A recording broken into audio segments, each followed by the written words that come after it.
I think it's an internet thing. I say that, and that made me sound really old. Can you start the podcast with that?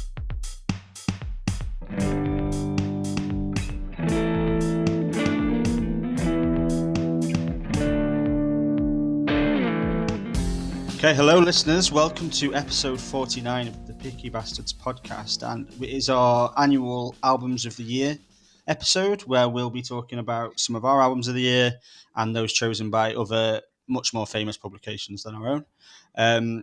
I'm here with two people who liked some of the shittest albums I heard this year, so I don't know why I'm choosing to speak to them about music, but here's Sam Atkins. How are you, Sam? Hello. Happy New Year, happy Christmas, happy everything, Fran. Yeah. Thank you. I was really mean to you, and you were just really nice to me, so I feel bad. I'm trying to keep the vibes positive. Yeah, I mean, we're recording on December 29th, which is that little slump in between Christmas and New Year. So aren't you meant to be slightly miserable at this point? I'm meant to be very hungover or kind of like just doing nothing, which I am doing nothing. That's a good description of my life right now, which feels the best great. Time. It's the best time because you don't have to do anything. It's just how I'd love to do nothing. Well, right now, that's your fault. Yeah, thank you. And how are you, Matt? I'm good. Happy holidays. Yeah, I mean, when everybody hears this, it'll be past the holidays. But happy holidays for when it was the holidays, everybody. Oh, yeah. Happy miserable January. Everyone can look back and just have wishful thinking for next year. Yeah. You can remember when you weren't at work. Yeah. Anyway, so we will shortly be getting to our albums of the year, but the ones from other lists that we've chosen, we tried to choose ones that turned up on a few lists or that finished really high on a couple of lists. So we've got The War on Drugs with I Don't Live Here Anymore, Tyler, the Creator with Call Me If You Get Lost, Jazmine Sullivan with Hotels, Aya with either Imhole or I'm Whole, depending on whether you like punctuation. Cassandra Jenkins with an overview on phenomenal nature, and The Bug with Fire. Right, should we just get straight into it? Yeah, let's. Yeah. So the first question is, what's your album of the year? And I'm going to start with Matt. Are you ready? Oh, by the way, everybody gets 90 seconds to answer these questions, so all be ready for some obnoxious, horrible alarms that we've just been choosing before we started recording. So Matt has 90 seconds now to tell us what his album of the year is. Go. Well, my album of the year is Turnstile, Glow On. I think it probably comes as no surprise to the people that heard us discuss it a couple months back. For me, this is just a whirlwind of an album. It's a band that already were kind of the best in their genre, well, in my opinion. And well, everything I'm saying is my opinion, but yeah. Yes.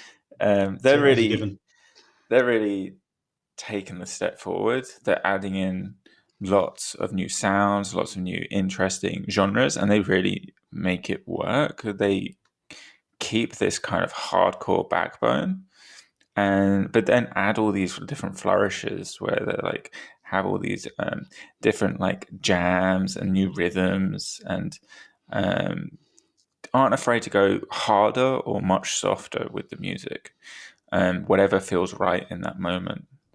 And the album as a whole, even though it's kind of spreading its wings and going off in these different directions, it never loses its momentum.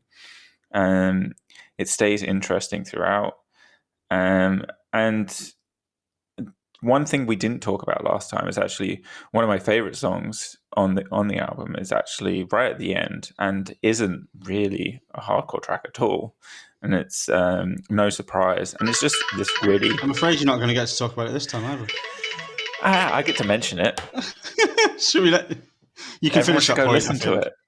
You were in the middle of a point. You can finish your point. I'm just going to say it's like an incredibly pretty 45-second vignette, which doesn't belong but fits for some reason. Okay. Well, that didn't fit in your 90 seconds, but we'll let you off. Okay, to Sam. Now, first, before Sam tells us his album of the year, I'm giving him an opportunity to change to change what was on the playlist we've all listened to for a month. Change pick one of the other albums. Go for it. What's your album of the year, Sam? 90 seconds. So I am worried that I've like bored everyone by talking about my like inner turmoil over liking this album so much, but it has to be Wolf Alice Blue Weekend. And I spent most of the year expecting something else would appear, like the Little Sims album or the Lorde album, which was trash. The Adele album, maybe, to like overthrow it. And then nothing has come close for me. This album, I just front to back, there's nothing as consistently enjoyable and brilliant as that I've heard this year. The song that we all talked about on the Mercury Prize episode, even Play the Greatest Hits, I feel like I've like sort of grown to love that now. And I don't know if it's just because it was like this complete kind of difference to everything else surrounding it. But it's such an immediate album, but it's really surprised me how long it's kind of lasted. After so many listens, it's both immediate and then has really a long kind of you can get loads out of it the more you listen to it. Some parts of it are really raucous, like Smile. The performances on some of these tracks are just amazing. They're just unlike any of the things I've ever heard from Wolf Alice before. How Can I Make It Okay is just an anthem. I can't get over how much I like that song. It just builds and builds. That bit where it's just each time. Oh, I've run out of no more. So much. No more. I have so much more to say. There's no way I'm going to get through all of mine on my album of the year in 90 seconds either. But Sam, do you want to time me? Yes, I will do. You ready to go? I'm ready. What's your album of the year, Fran? So my album of the year is A Common Turn by Anna B. Savage, which I've talked about so much this year that I'm not 100% sure there's much new for me to say, but I'll try anyway. I think the thing that really strikes me is how personal this album is. I think people talk about how personal albums are all the time, but I can't think of an album in history that has ever been so intimate and intense and such a snapshot of someone's life. I feel like after a couple of listens to A Common Turn, you feel like you know Anna better than you know your best friends. She discusses her insecurities about her music, her awkwardness in relationships, even her sexual fantasies about Tim Curry and lingerie, which is fantastic. I think she really just gets to the heart of everything in these songs. And it's a storytelling that makes this such a powerful LP. Songs like Chelsea Hotel No. 3, Baby Grand, they could work as microfiction short stories. But often when someone's such a good storyteller, they forget about the other elements of their songwriting. And Anna really doesn't. These are beautiful, fascinating songs that weave in out of styles and genres, have some really interesting production flourishes.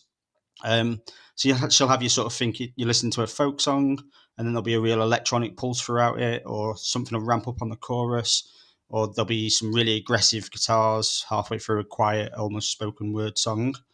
And I think all of it combines to make one of the most interesting and involving albums of the year, for sure. And I'm still getting more from it all the time. I think early on I was so into Chelsea Hotel No. 3 as a song that I kind of felt like the album reached its peak there and would let the last two songs wash over me. I only had one more line. But anyway, album of the year, definitely. Okay, right. Well, we're through those, so now we'll give everyone a bit of a chance to chat about them.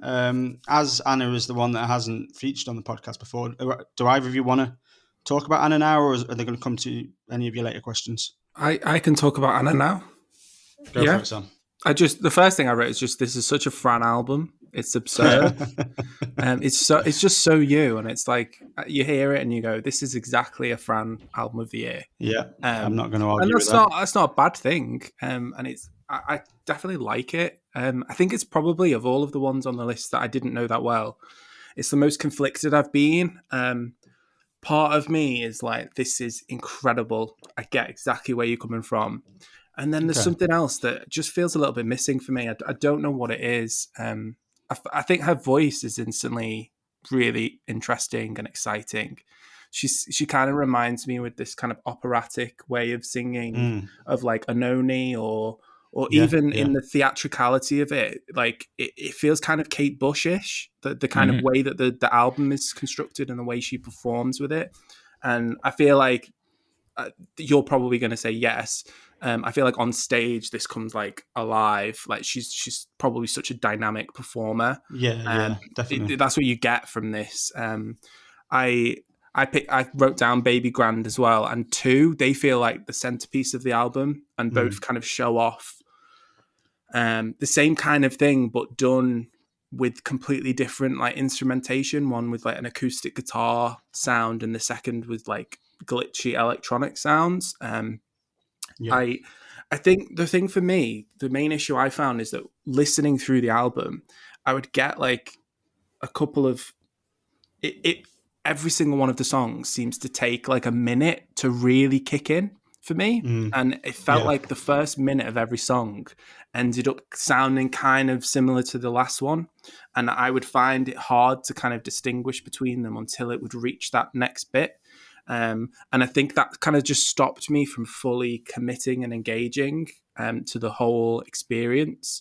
I would just find that I'd be like, oh, I've already heard this song, or I don't recognize this, but it sounds exactly like that bit. And then it would go off into a much more interesting bit. I don't know whether the payoff always feels worth it. And those sections for me are like the best bits of any of these songs. But I found sometimes it can be a slow build a few too many times through the whole album. I wonder if I'd liked it if it was more kind of the full album had a journey rather than each of the individual songs feeling like it has like a peak and then it goes back down again. I don't know. It's a weird thing. No, I know what you mean with that. It's not no, I know criticism. It's just my first few listens to the album, I remember thinking like it took me a long time to know which song was which. Yeah, and I'd be like, oh, I really like this song, and I'd think it was part of, say, Baby Grand, but actually it turned out it was part of two. And I think it was only when I got really into the album and started to sort of put it on playlists that I would. But I think for me, that's part of what I like about the album. I think that is a journey. I think they sort of meld into each other, but I can also see why that would be a negative as well. But I think I definitely know what you mean with that, but I kind of like that about it. Yeah. What about you, Matt? I've got nothing to add at the moment. Okay. So we'll go to. Should we go to Turnstile? Sam, you've not talked about Turnstile before. Yeah. You just talked for a while about. So I'll talk about Turnstile. Listen, I haven't got loads to say about Turnstile at this point, but not. We talked about it before. It was a good version of this kind of album. I know there was an argument about whether it was by the book or not the last time we covered it, and I stand by the fact that while it has a few extra flourishes, it doesn't seem like it's doing anything that new or original to me. I think there are albums like this from like the early noughties, which is not a bad thing. I do think it's good. I think it's a lot of fun. I did say at the time of the last podcast that I couldn't imagine I would ever listen to it again. And then obviously I have just had to spend a month listening to it again. I still feel the same about it. I like it. I think it's good. It's just not entirely my cup of tea. And I would say I've definitely had my fill of it for now. I've listened to it a lot this year, more than I probably would have. But there's a lot going for it. And I can see why it is an album of the year standout. It's not one that I would say, it didn't come close to me saying I'm surprised to see it on an album of the year list, because I think it's got a lot going for it, but it just doesn't do anything massive for me still. I'm going to find a way to bring it back. Keep bringing it back. Yeah, I mean, we'll Turnstile episode. There'll be some special episode at some point where you can bring it back, I'm sure. But it's not like one of those that if it comes on, I'm going to be like, oh God, not the Turnstile album. It's just also not one that I'm going to rush to put on personally. Yeah, that's fair. Sam, anything on Turnstile at the minute, or not right now? No. Okay. So, Wolf Alice then. Matt, can you talk about Wolf Alice at the minute? Yeah, I can talk about Wolf Alice. Yeah. I really like this album. I find it very confusing when I listen to it. I think I mentioned this before. It shouldn't work, and it is a mess, but it's very fun. And so that's enough to sell me, really. I don't really care if it's stupid, because a lot of it is. But then mixed in, the reason it's a mess is because mixed in with this stupid stuff is also like some of their best songs they've ever made and some of the best songs of the year. So it is a triumph in its peculiarity and what they've achieved. And like even the weird stuff feels purposeful. It's like what they want to do. So it does feel like those moments encapsulate a group of people just messing about and having fun. Yeah, totally. It feels like them, and that's what I feel like I've always missed from that and from their previous stuff. It always felt a bit kind of like they didn't really know who they were, or they didn't really. There's this kind of confidence in just doing the music in this. It doesn't feel like they're trying too hard. Like they're not having to try hard, and yet they've created the best music that they've ever done. Whether some of it doesn't appeal to certain people, I feel like they don't give a shit. And I kind of like that mentality of just going, we're just doing this. We're not going to try and aim for something. We're not going to try and do this. We're just going to make the music that we're enjoying and we're feeling at the time. And I imagine that some of those like weirder moments go off like in a live setting with fans. So then it's kind of like I think I saw them after their first album, and it was a great live show. They're absolutely fantastic live. But I did walk away from it thinking these guys are just too cool. And it does feel like the facade has dropped. Yeah, this feels a lot more kind of like we're just going to go for it. We're not going to worry what everyone thinks of us. It's not we're this kind of cool band. They've kind of dropped that entirely, haven't they? Yeah. It's definitely not cool. I definitely preferred them when they were cool, even though I didn't really like them that much then. But there was a couple of songs I liked on. What Visions of a Life, was it? The one that won the Mercury? Yeah. There was a couple of songs I liked on there. I think that's their worst album. I'm not going to go in too hard on this album again. It's not the one that I've chosen for one of the later questions, which is the most surprising. Is there anything you did like this time around going back? Like a song? Is there anything you could pick out that you go, actually, that's grown on me a bit? Or have you kind of given up? What I tried to do I listened to it more, maybe, I listened to it the least of all the ones as we went through because I already know I don't really like it. But I did give it a few listens. What I tried to do, given what you all said about how can I make it okay last time, was I tried to listen to that a little bit away from the rest of the album. I suppose one thing I would say is, even though I don't like it still, I do understand why that is a very successful pop song, and why it's something that people would be really into. I do understand that song.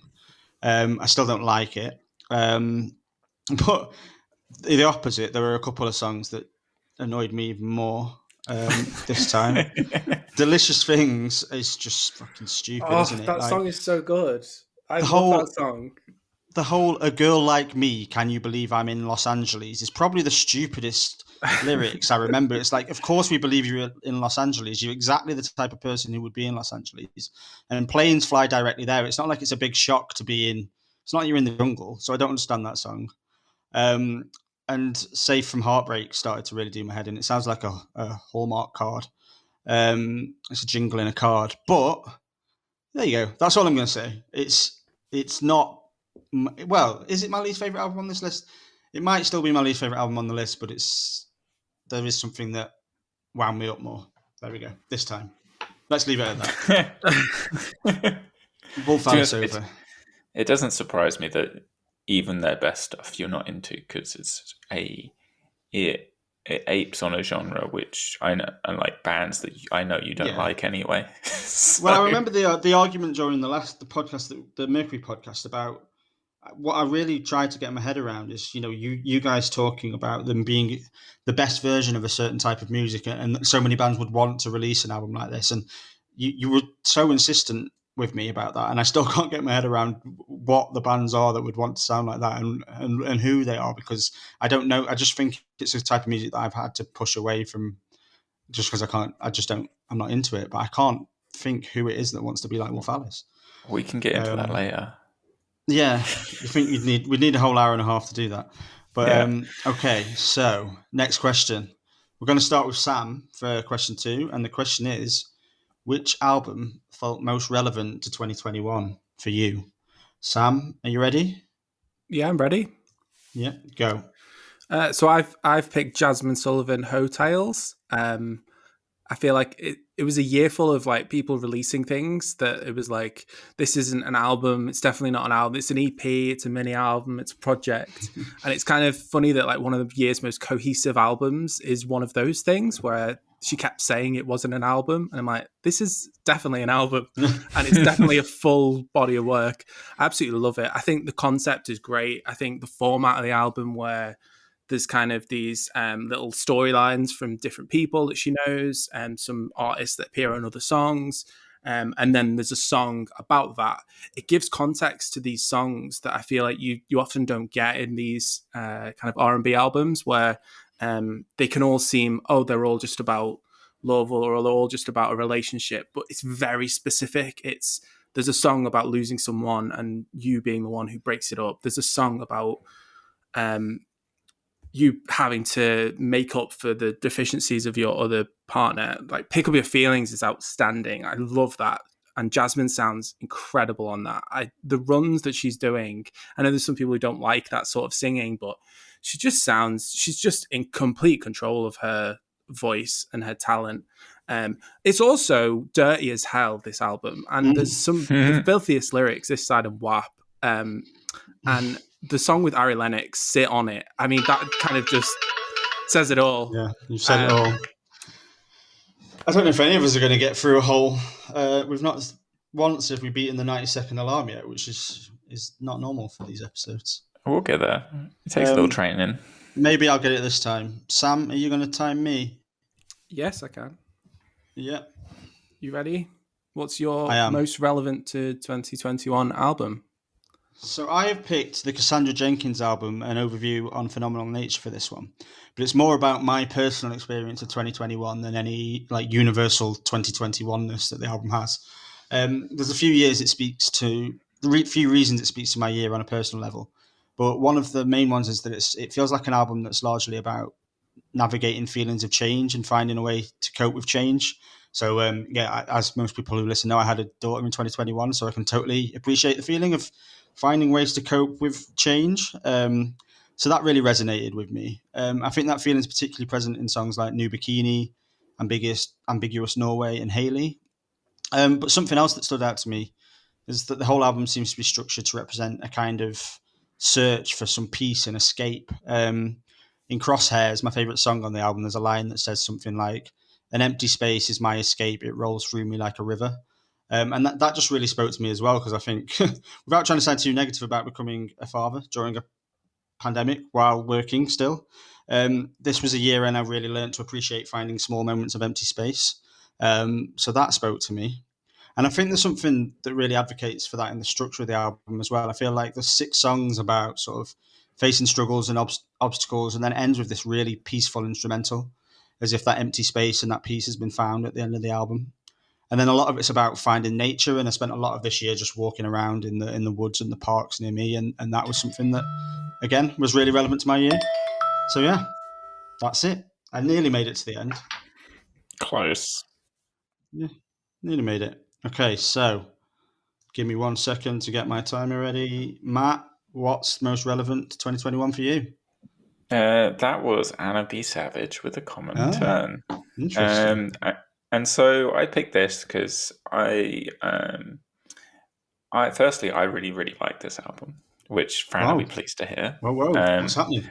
Yeah. All things are turning around. And so for me, it's a very introspective album, and I had a very introspective year. A lot of, still with everything going on in the world, a lot of like time to myself, a lot of time to reflect on things that are going on. And so I found that kind of personal tone of this album very relevant to what's happening now. Beyond that, there's specific aspects of the album that also feel very personal. And so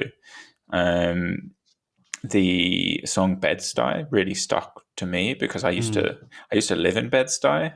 Okay. And a lot of the storytelling within it is quite minimal, but a lot of what they're talking throughout the song, like, it felt like mirrored that moment in time when I was living in Bed-Stuy. That's cool. And so that was it was a really interesting and cool song to listen to with that in mind. And then beyond that, the album as a whole also feels incredibly fresh. Like when I listened to the album, and initially I was like, after the few tracks, I was like, oh, this is just going to be some gloomy folk shit, which I like, but I won't like that much. And then it actually, yeah. I mean, we've got the alarm, but because you've been so nice about my favourite album of the year, have another 10 seconds. How dare you? How it works? How dare you? No, I mean, finish your point if you want, though. I feel like we should let you finish your point. But I just think the way it incorporates new sounds that you don't expect in a folk album is really new and interesting. And yeah, the combination with her very different voice is just something I haven't heard before. So it's fresh. Fantastic. Brilliant. Good to hear. Okay, great. So we've kind of talked about Anna already. So we'll move on to either Cassandra or Jazmine. Matt, can you talk about either of them now? I can talk about Cassandra. I can talk about both, but I'll start with Cassandra. I thought this was a nice album, very calm, but I wasn't that excited to listen to it, to be frank. For something that, like, it mentions nature in the title, and it does seem to allude to it throughout the album. It felt very shiny. The only track that felt like natural in any way was the final track, and they literally had nature sounds in it. So that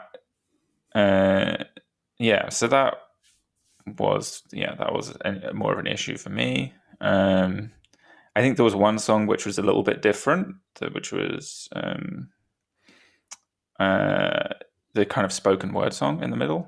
Yeah, Hard Drive, which sounded almost like Laurie Anderson, and like X minus X or X equals X or let X equal X and all of that stuff. And I have literally no idea what you're talking about. You're just making letters at me now. You should listen to Laurie Anderson. It's really good. And so that's my point. Like, I really found that really interesting.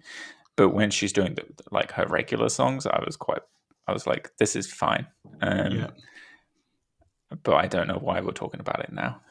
That's funny because that's kind of the point. The point I didn't get to at the end of mine was the one part of the album that really I didn't like was Hard Drive, when she does the spoken word, because she's got a really irritating speaking voice. She's a wonderful singer. I said exactly the same thing. Yeah. Can you speak about the album now, Sam? Yeah. I agree entirely with what you've just said, Fran. Like, I just found that in the middle of the album was like, that I'm not feeling this. The rest of it is so beautiful and pretty and delicate, and she sounds great. It doesn't belong. It doesn't belong. But that is like, people are putting that on like their singles of the year lists. And it feels so out of sync with the rest of it. I really, really like this album. It's like it gave me the same sort of sense of kind of atmosphere that Hannah Peel album did when we did it on the Mercury last year. But in a different way. This was a lot more jazz orientated. I really liked the way that the piano is used and the saxophone, and it gave me a same sort of feeling of like that second Bon Iver album with the use of the saxophone. It's so, the music's really adventurous, but then the lyrics are just so plainly spoken. Like, they're so, I did this and we went to this and this happened. It's so kind of, there's this kind of difference between how lush the music is and then how very, very specific the lyrics are. I enjoyed it. I found it was one of the more enjoyable albums on the playlist. Just felt like having the space to breathe, and the songs felt like they had space to breathe and just live.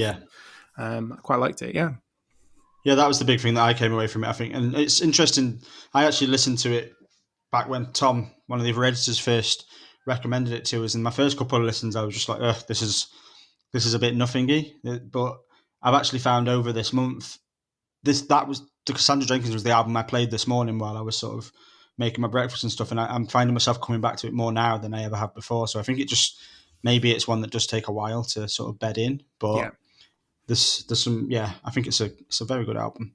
Yeah. Okay. I'll talk about Jazmine then, if that's okay. Yeah. Yeah, so I tried quite hard to get into this one earlier in the year. I think the obvious reason, there's an obvious reason that I did. I think there's enough there to warrant a few listens. I think there are a couple of songs that I really, really like, and Sam mentioned "Pick Up Your Feelings." That's fantastic. I really like "Lost One" as well. Um, and I think with "Pick Up Your Feelings" being so early in the album, and I really like that song, I think it made me think I was enjoying the album each time I listened to it at first. But it never stuck with me back then. And I think returning to it with a bit more concentration now, I think there are some obvious reasons why it didn't stick with me. I think if you put the two songs I mentioned aside, I find a lot of the music very basic and not that interesting. I think songs like "Put It Down," "On It," and "Price Tags" all sound like a very basic keyboard setting for a lot of the songs. Um, and Sam's just talked about, it's a very dirty album. That's, there's nothing wrong with that. But I did find some of the content pretty vapid and a little throwaway. I feel like the skits make it feel like it should be like a seat at the table sort of album, something really important and lots of grandeur.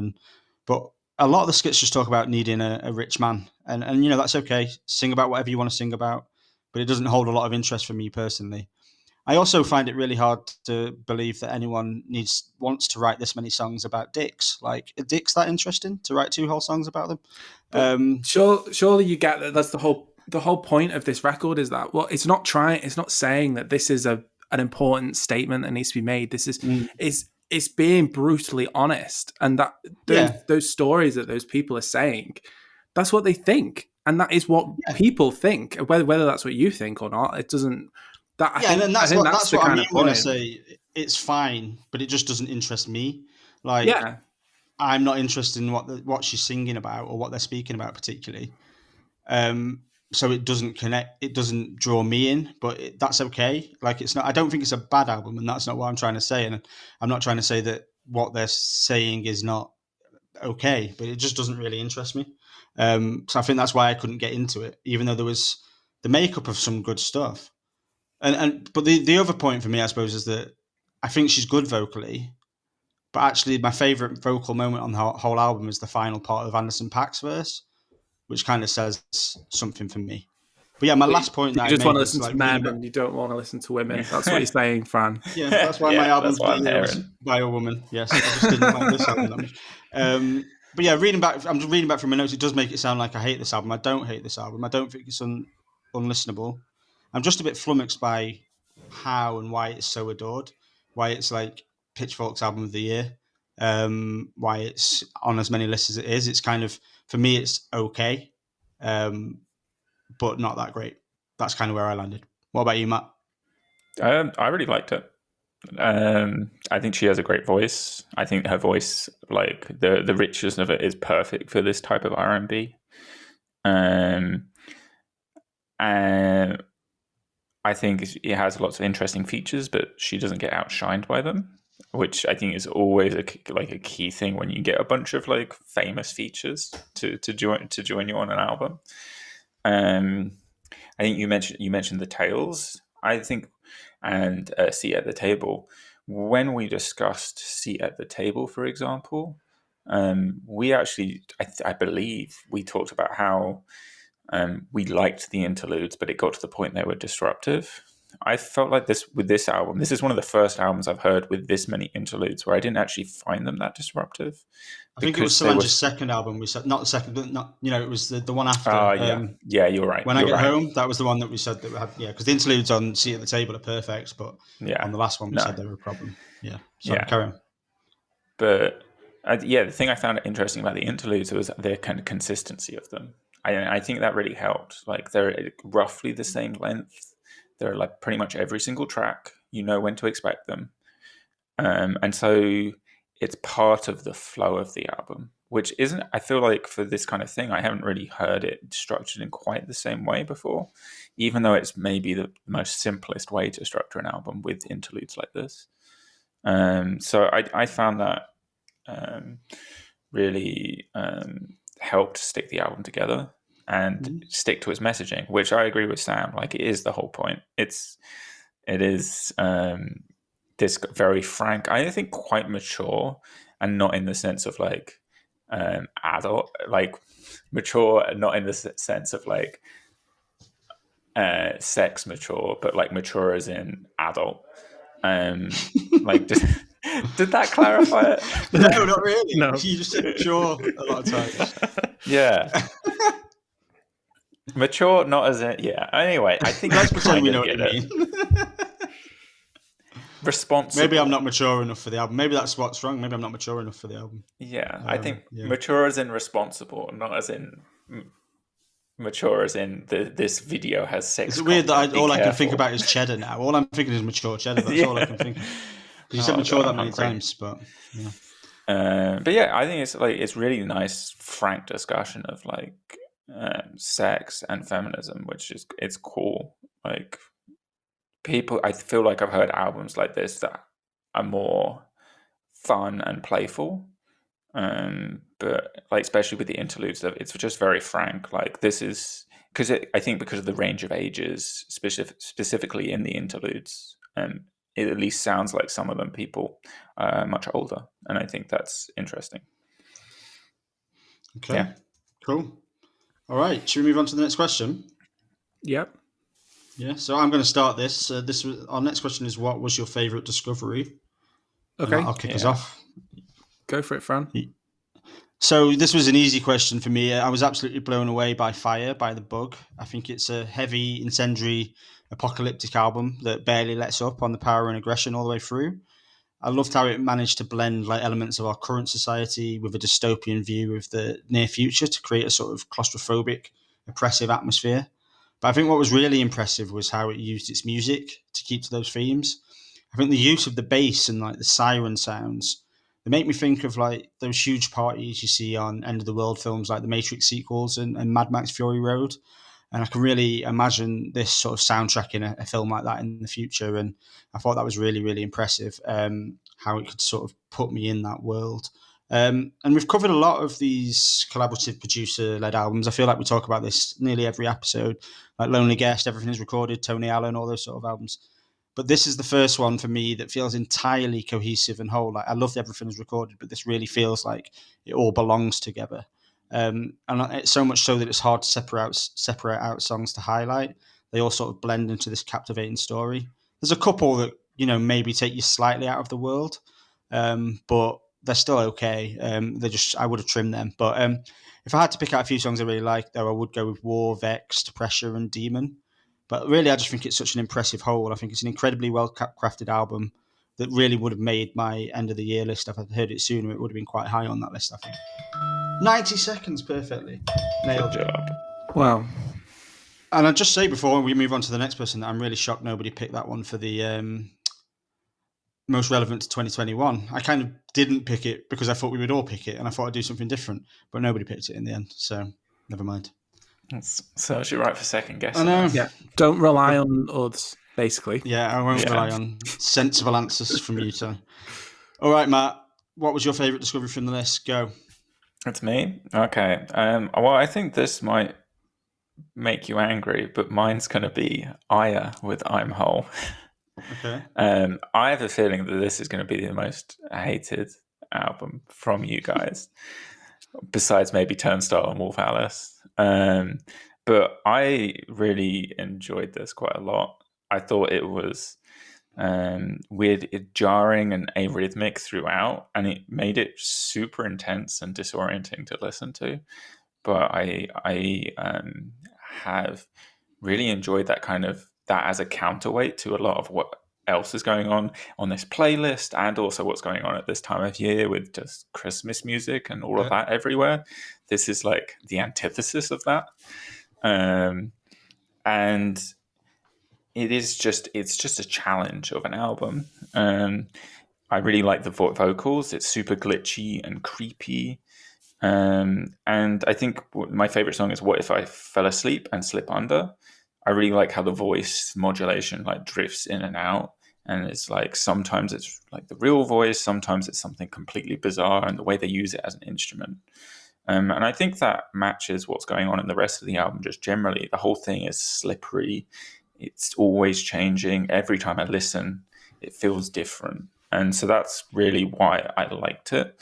and got a lot from listening to it. Well, Bam. 90 seconds again. We're killing it now. All right, Sam. Before we comment on Matt's thoughts, what's your favourite discovery? Go. Maybe I'm about to enter my indie phase like 10 years late, but I've picked The War on Drugs. I Don't Live Here Anymore. I have no common point for The War on Drugs. I've never listened to anything else by them. And I almost don't want to because I really, really love this album. This is transcendent. It's escapist. It's just glorious. And it has soaring guitar lines. It's absolutely unoriginal. You can hear every other band that has influenced this. You can hear Springsteen, Eagles, Fleetwood Mac. Even the people that are influenced by those bands, you can hear influence from them here, like U2 and Coldplay and things like that. But it has this kind of familiar safety that I was so engaged by it, and it was just instantly, I just loved it. The way I find the one standout is just his voice throughout. He's kind of like restrained, but when he really goes for it, he has a really like emotional tone, even though there's like massive production behind him.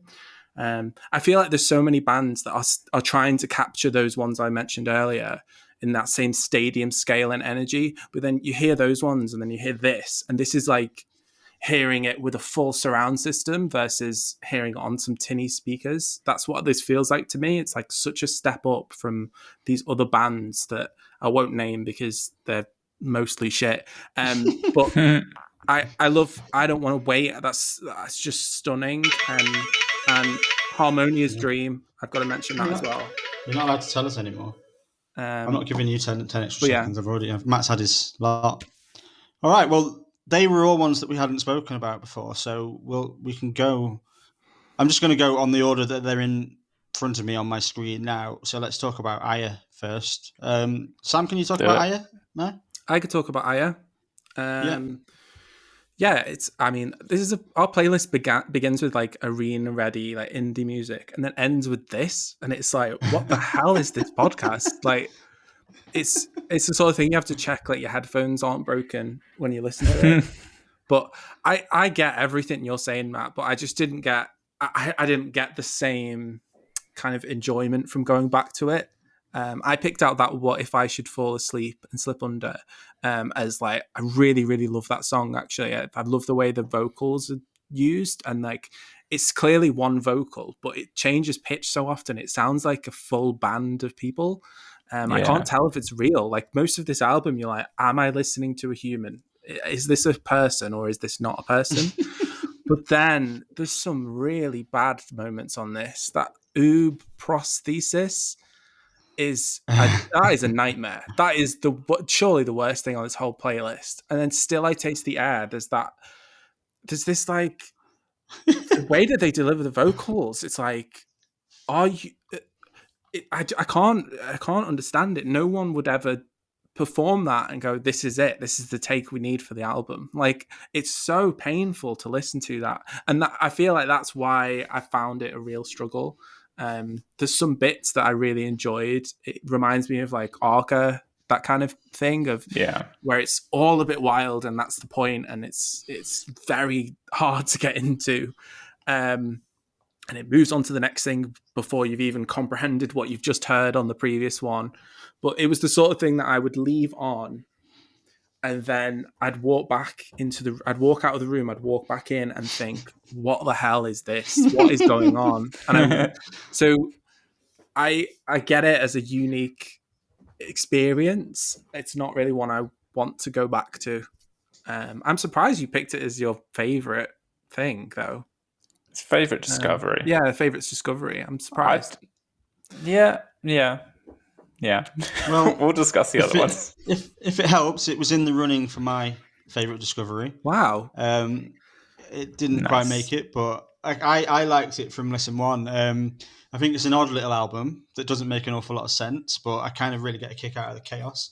I think there's a fury in the vocal performance a lot of the time, and Sam's managed to mention the two of the three songs that I highlighted as the best, as the ones he couldn't stand. But I particularly enjoyed the fury of like OOB prosthesis. Oh, it's horrific. I can see, and I have written, I can see how that might put people off. It was reminiscent of Crystal Castles, who I Yeah. enjoyed at the time. I know that since then there's been some stories come out of that band that aren't great, so I'm not going to talk about them too much. But I enjoyed that music at the time, and that kind of reminded me of that. And I love the way this album feels all the way through. It feels like it's really on edge. I like the song. The only solution I found is simply to jump higher. I think some of the sounds on it are almost silly at times. There's like weird bells and old school computer game sounds, but it also manages to make you feel like it's just going to explode. I think that song has no vocals, but it portrays so much tension. And I think tension is the sort of defining feature of this album. And then Sam mentioned Still I Taste the Air as well. I think I love the start of that song.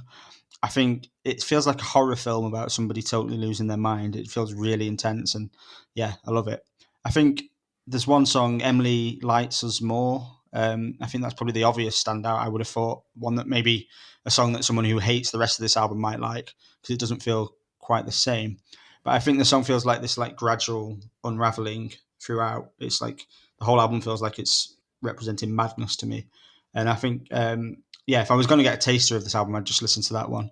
Yeah, it definitely won't be for everyone. And it's not something you can listen to all the time. I couldn't listen to it every run through. Had to be in the right mood, but it definitely gets a big thumbs up for me at the end. So Cool. None of us hated it, as I expected. Surprised. I thought it would probably be both of your worst, but no, not quite. No, Sam's got his wrong anyway. I mean, it may be my worst, but that's not saying much. But not your most surprising for the final question. There's still time to change for the final question. Let's talk about the bug. That's next on my list. Yeah. Anyone talk about the bug at the minute? I can. I really like this. I thought this was in contention for what we just for me, what we were talking about now as my favorite new discovery. I think the thing that held me back is I actually did think there were some weaknesses in the coherency of the album. It's like you said, it's the internal discussion for producer-made albums, and I thought he did an exceptional job of making that tone coherent throughout. But the issue was the quality of the songs. I felt really dipped with some of the people he was collaborating with. And so there's some incredibly strong stuff. I think you brought up the song Demon. That's like the album at its best. But then it like straight away dips with the next track with the collaborator More Mother. And I just wasn't about that track, and I felt like Vexed is fantastic with More Mother. That's one of the best songs. But sorry, you're wrong. It's just it's I don't know. And so I felt like it was constantly fluctuating between like, oh, this is a great track. Oh, it's linked. It's still got the same viscera, but it's just not. I'm not interested in it at all. And so that was almost beguiling to me, because I was just like, there's a lot of components here I like. It is just the person that's come in and has not done a good job. So that was kind of disappointing. But like, yeah, the tone overall, the bass throughout it is so good. The bass is fantastic. It's like, even when I didn't have it on loud, it felt like it was vibrating my skull. I don't know how we made it sound that way. Yeah, totally. Yeah. Sam? Yeah. Talk about the bug at the minute? I won't talk much about it, because you've both kind of covered most of the main things. I found this was like the most difficult to kind of pin down and get my head around. It's so it sounds so massive at every point. And yeah, I've just found it hard to kind of get into it as an album.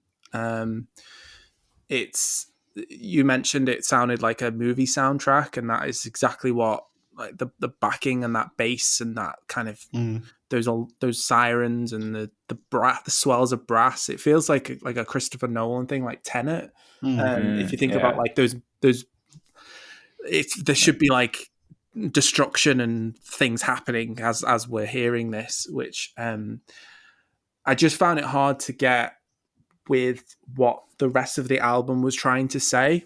I think musically I quite enjoyed it, but I don't know if I'd have preferred it to have been one voice throughout the whole thing. And that kind of thing of I didn't really know if I had no idea this was like a producer album. So that's why I found it weird that it was listed as like electronic on Apple Music, and I found that I had it listed strange. as grime on Spotify. So I would have said anyone knows what it is. I would have said it was more of a hip hop album, but then it was clearly different artists performing on each one.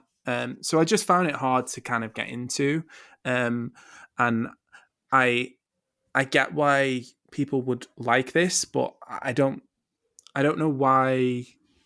I would find it a difficult album to like love. It's not the sort of thing that kept drawing me back. But I didn't hate it. But it wasn't one of the things that really got me in the way that some of the other albums did. Fair. Okay. War on Drugs then. I'll kick off. Don't have a lot to say about War on Drugs because I just don't see the point in this album existing, really. I feel like if you want to hear something like this, you can just go and put on an old Springsteen album. It sounds like a set of Springsteen covers. I'm not into Bruce, but at least when he was doing it, it was kind of original, kind of different. This is just rehashed, derivative. I think it might not be quite so tiring if they were doing something more interesting lyrically, but here they just trot out tired old cliches about being a prisoner of love, being born in the wrong way, and other bullshit about thinking about the old days. It's just this band's always bored me, but I think they've upped the boredom stakes this time round. It's such a boring album. With all due respect to one of our team, Picky Bastards, who I know love this album, I really think that anyone who had this near the top of their 2021 albums of the year list needs to listen to more music. It's not doing anything interesting or original at all.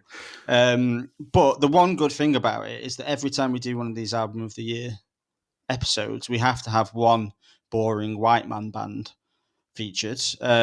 Fleet Foxes last year. So we tick that box with one of the dullest albums I've heard this year. Yeah. Wow.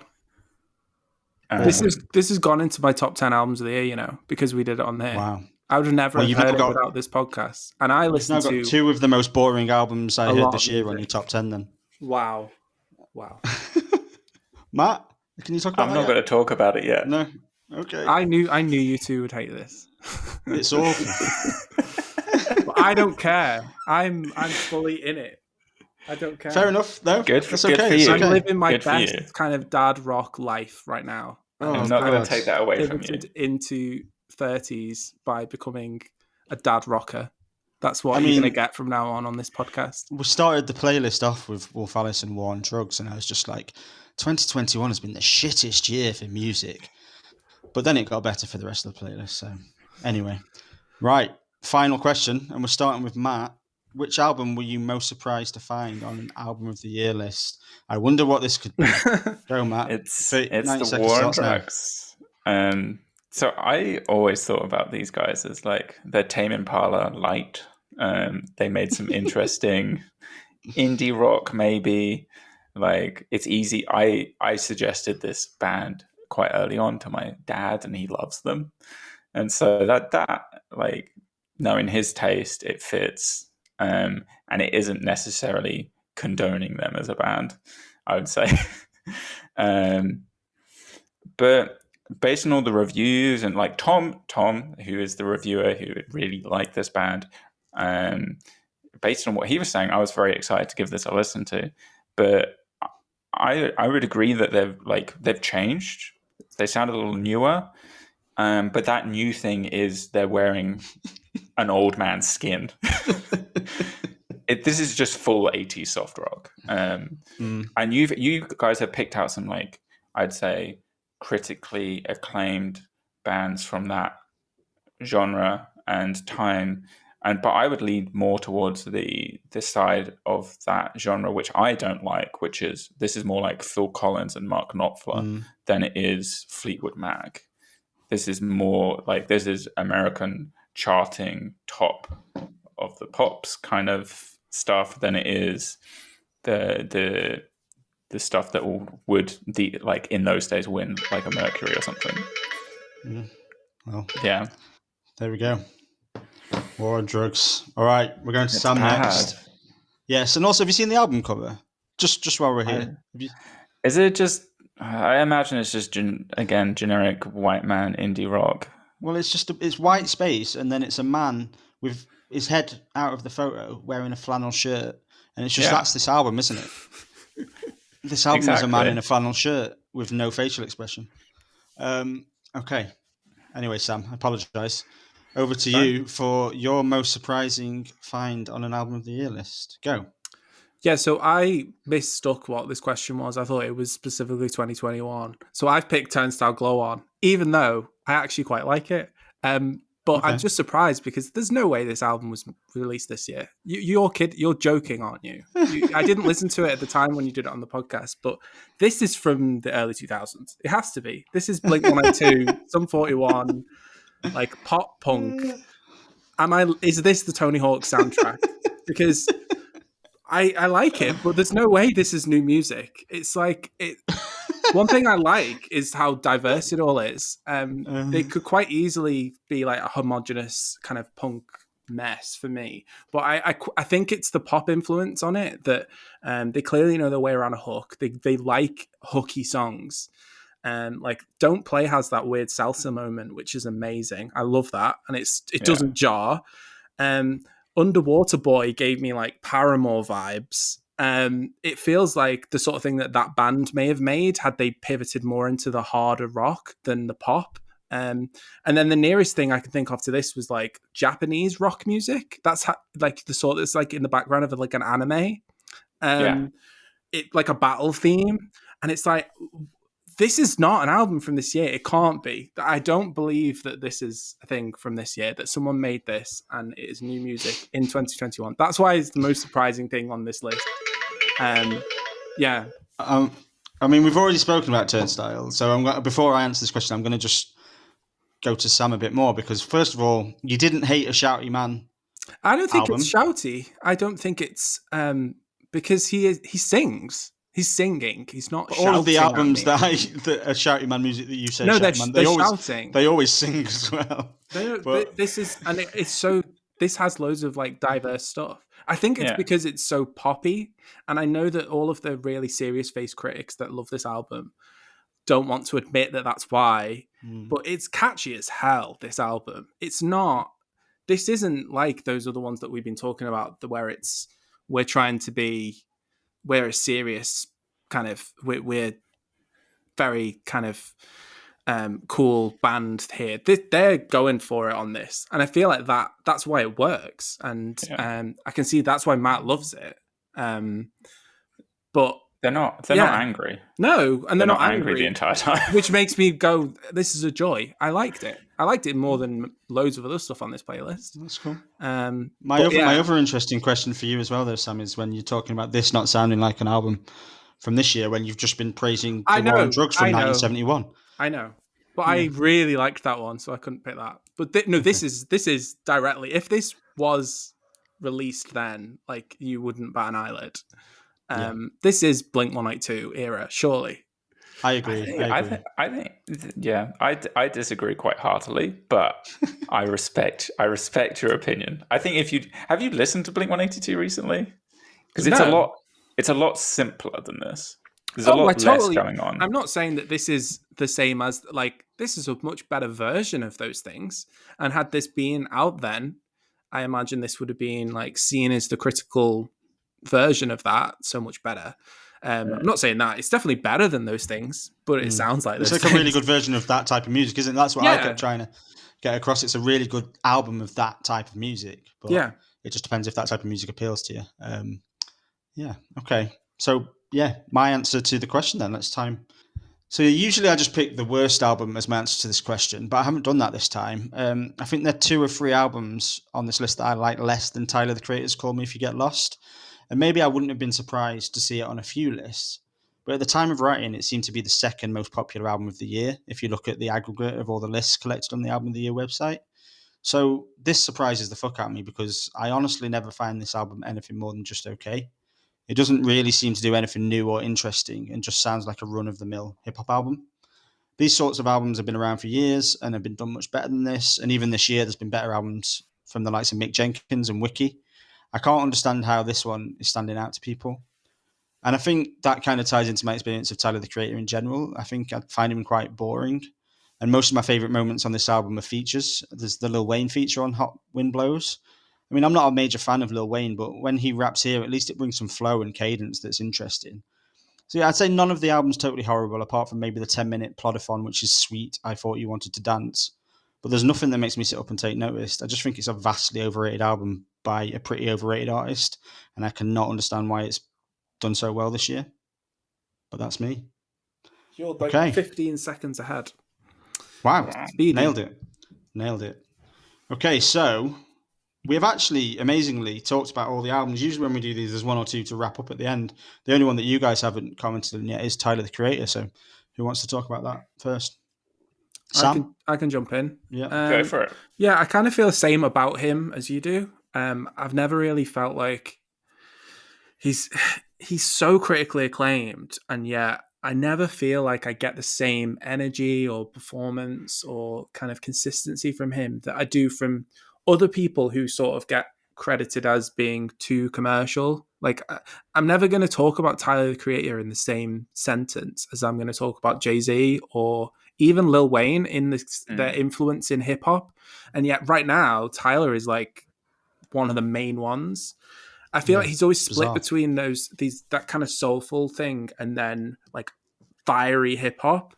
And it feels like the soulful ones, other people just do those albums better. And like Childish Gambino and Frank Ocean, they kind of had been doing some of the stuff that he's tried to do on Igor a bit better than him. I think this is probably my favorite album he's done, but I still don't know. It feels a bit exhausting at times. It kind of jumps around a lot. Songs are very short and then go to the next thing. Like the song Lemonhead, that sort of jumps between styles and different people, and then it's like really soulful suddenly. And then What's Your Name starts, and it's like, this album is just a bit all over the place as like very singular tracks. And I feel like the way the songs crash together and kind of work itself into an album, it's kind of probably the point, with like new A-list stars appearing every 5 minutes. But I don't know if I just get it. Could we talk about Pharrell Williams having another amazing verse on a hip hop album again, just like last year? And then like all of his own music is always nowhere near as good as that. Like he has like a minute a year of like really good music. Because he does it again. He did it on the Run the Jewels album last year. Yeah. But yeah, I enjoyed this more than his previous stuff, but I feel like it does lose its focus. Yeah. Like he sort of just wanders off for like 5 minutes and then pops back. It doesn't feel like he's like this kind of creative genius in the way that some of these other people may be. I can understand why this is, like you were saying, you can't understand why it's on so many lists. I understand why this is in a year where the other major hip hop releases, I mean, from like big names, something like Kanye's album is an absolute mess. This feels so much more cohesive. So if you're going to pick one of the really big ones, this is much more cohesive as an album. But then this is on it's the second. It's made the second most number one spots after Little Sims, and Igor did as well. Like that was huge. Like I feel like this will probably win him another Grammy award as well. Because I think he won Best Rap Album for Igor. So yeah, Bizarre he just seems to be the kind of it person for like mainstream hip hop right now. Yeah, weird. Yeah. It seems that he has almost like indie legitimacy. Yeah. Added on top of the fact that he's making some of the, like, people talk about him so much and it's so critically acclaimed. I've been trying to understand the cult around it, and I haven't really like I've bounced off every time I've tried to listen to something. That's why I picked this, because I was like, it's getting. I thought it would be fun to try and talk about it and see if it's just me, and it isn't just me. It seems. I like, he can rap. He's very I think he's very efficient at it. I don't think he has any flourishes that really excite me in the way that other people do. His flow isn't special in any way, but he's still very efficient at it and good. There are some very fun. I like Lemonhead on this. It's a very fun party track. It is confusing, as Sam mentions, because it does evolve in weird ways. But the biggest issues for me on this album were generally as a whole, the beats were very unexciting and uninspired. I struggle to really look back and think about the album and go like this beat here was really caught me or dragged me in. And then the other part of the album that I really didn't like was just DJ drama is too present, too much in the foreground. Like I get having the DJ and doing all the voiceovers and the interjections and things like that. That's like a key part of an album like this. But like there's ever present being there, and then there's just almost stealing the stage from Tyler and disrupting the flow that he's trying to set down. And I think that contributed to my inability to really see this as a cohesive piece as well. So, but I agree with pretty much everything you guys said as well. And it's a weird one. Maybe next time I'll get it. Interesting, yeah, because I felt like it's just me with him for a long time, really. I felt like, I've tried with every album to the point when I wasn't actually going to try with this album until you sort of made me by picking it. Yeah. It's like I say, it's not the worst album on the list, but I can't get my head around why it's so popular. But anyway, we're too old, maybe. I was wondering if it's like maybe it's a very, I don't know, you're in America. Is it a very American thing? Is there something about it? There's some British hip hop albums that I sometimes think are too British to make it in America. Is there something about that? I don't know. I don't. My life inside academia is not really gonna shed light on that. I don't think. No, you're not on the streets. But Okay. Well, like I say, amazingly, for the first time ever on one of these, we've used all of the albums for questions, so we've got no albums to catch up on at the end. So I suppose how did you find the list in general in terms of an album of the year list? Do you think it was a good representation of the year? Do you think it was a lot of good albums, or what do you think, Sam? I, as a playlist, I enjoyed it, but obviously we need to hold this to a higher standard than usual. For me, it didn't. I feel like it only represented like part of the year. I think just with the things that we chose, I feel like pop music's had a really big year this year, and that didn't feel like that was represented on this. But that's just the choices. Otherwise, I enjoyed it. There wasn't anything that I actively hated, which is good. Yeah, that's a win. And there was a few things in here that I really, really enjoyed. I really like the Anna B. Savage, Cassandra Jenkins, War on Drugs. I even liked Turnstile. So, wow, there's a win. Nice. Yeah. Matt, what about you?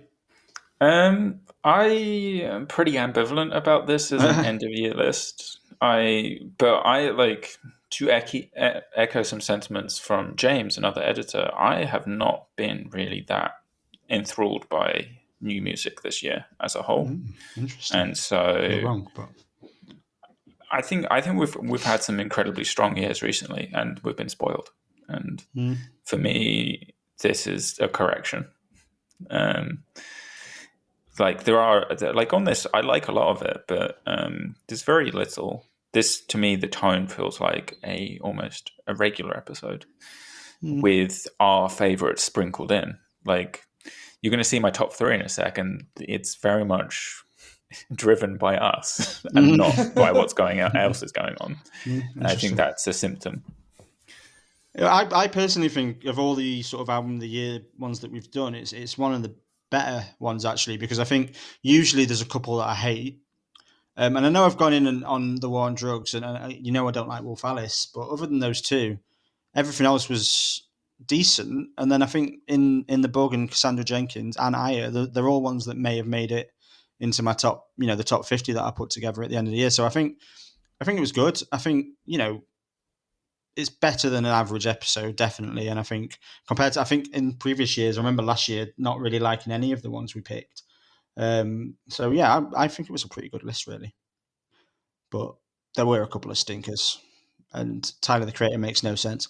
Okay, so top threes. So Matt, every year at the end of this episode, we get us and the other editors to give our top threes so we can name a Picky Bastards podcast album of the year and a top three.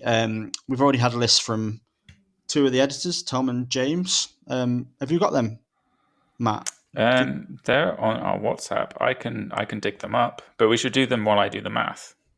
Yeah. Okay. So do you want to hear ours now, so you can do the math? Yeah. Yeah. Sam, what was your top three in the end?